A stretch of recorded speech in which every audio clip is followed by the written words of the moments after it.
I grew up in a little town that didn't have much of a tradition of kids making bands.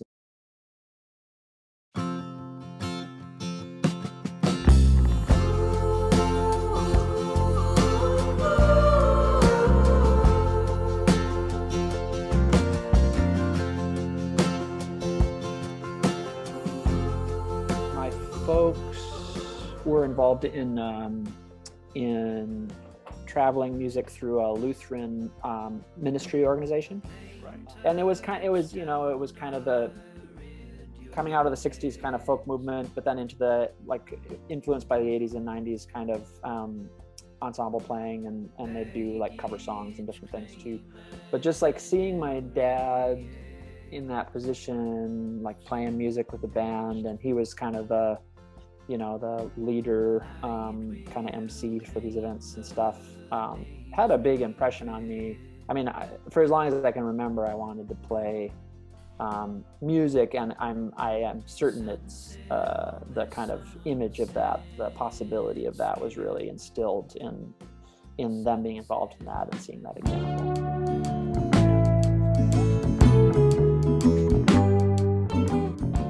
So yeah, played saxophone, tried to play piano until I complained enough about practicing them. My mom let me stop, which I, of course, eternally regret these days as I'm trying to become better at piano now.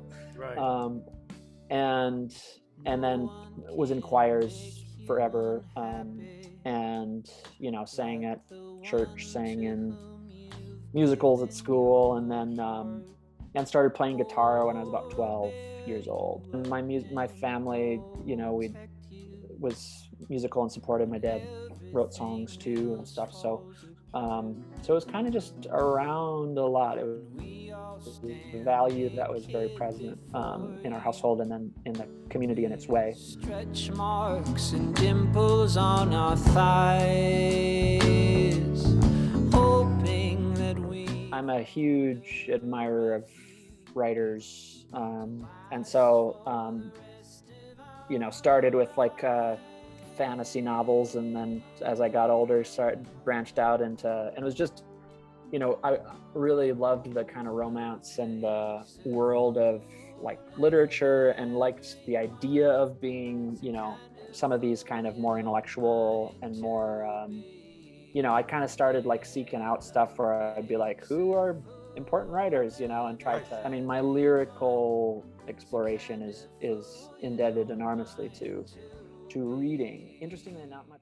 Baby child, baby child. Life. I'm fascinated by faith tradition and spirituality and philosophy and that central longing of the human experience, and I think all of my writing, whether I intended it or not, and I'm more cognizant of it now, is just that experience of longing is so present to me, and I have a lot of compassion in seeing it in others. And so the attempt to put the words to that, the confusion that is caused by that, by our stumbling attempts to answer that longing or understand that longing is I think a real central theme in the stuff I write.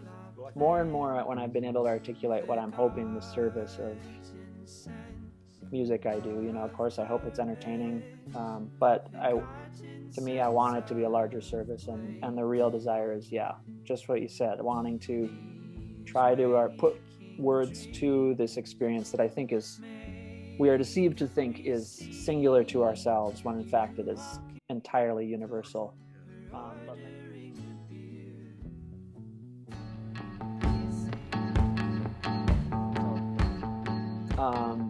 I've been gifted with some connection to folks who are just real talents in that, and which is great, because I've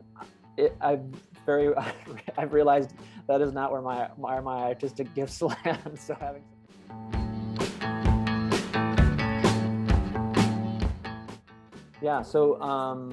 the band that I was in, we finished up our work at the end of 2012.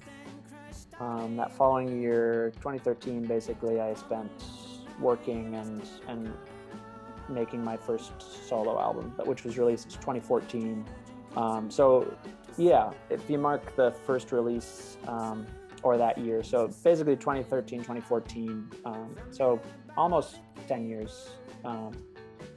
There was a kind of a bundle of tunes that had kind of accumulated where I was like, I want to try to make these. And so, but with that first record really was kind of going at it perspective of I just want to create something that feels really good, and I'm not gonna, but I was also at that time moving to the Twin Cities and really wanting to just like be in a community again as just a normal person. And so so I didn't do a lot of touring on that, and then the subsequent records kind of progressively did a bit more touring, although obviously with the huge asterisk of the last couple of years being COVID. But then got to come out of that and do a couple of French tours here at the end of last fall, and then the spring.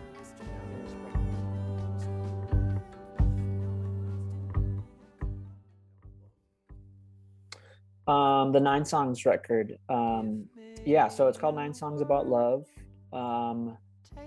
And yeah, it came out of, I had this burst of, we recorded it actually in 2018 and had it in the proverbial can for about a year, well, 2 years ultimately before it was released. I was kind of in a transition period where I had the record, felt good about it, but was kind of like trying to figure out some new partners to work with in terms of label potentially, or yeah, I was kind of figuring some stuff out. So, but the songs, it was this kind of experience where I had a burst of songwriting in 2017, 2018,